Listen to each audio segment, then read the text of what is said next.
L'argile, je pense que ça a toujours été présent chez moi. Déjà enfant, j'adorais pétrir, malaxer, modeler. Si j'avais pas d'argile, j'allais chercher la boue du jardin quand il pleuvait. Je pense que ça a toujours été là. Ce que j'aime dans ce métier, c'est de pouvoir façonner, de créer des formes avec les mains directement dans la matière.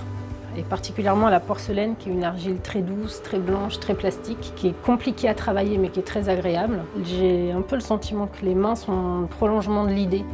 Donc on part d'une idée, d'un croquis ou pas forcément, et on va accompagner en fait cette idée jusqu'à sa conception, jusqu'à sa création. Donc ça devient concret, ça prend vie sous nos mains.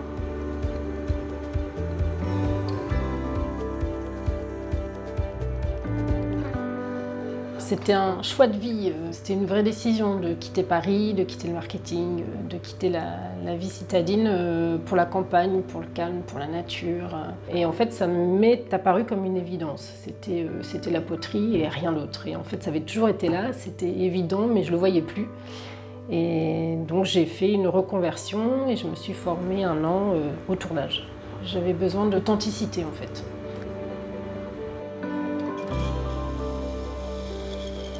Je suis passée en porcelaine il y a 3 ans maintenant. Elle a un côté blanc, velouté, je la garde souvent brute.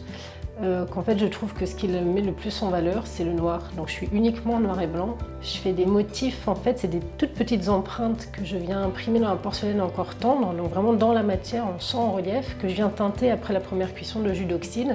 Je me dirige plus vers la sculpture. Les corps ont des formes d'œufs. Il y a toujours des cornes et un regard. Et puis de plus en plus des petites rosaces, en fait, des cercles décorés qui symbolisent un peu le bouclier, donc c'est des armes de défense. Et ces objets sont plutôt féminins.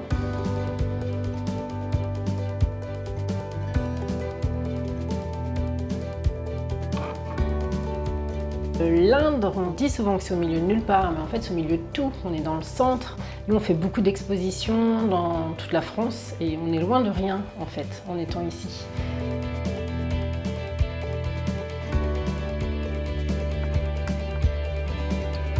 Une chose est sûre, c'est que je ne pourrais pas faire marche arrière. Les choses que j'ai trouvées ici me font ressentir que je suis à ma place. J'ai vraiment le sentiment que j'ai été guidée là où je devais être, que ma place est là.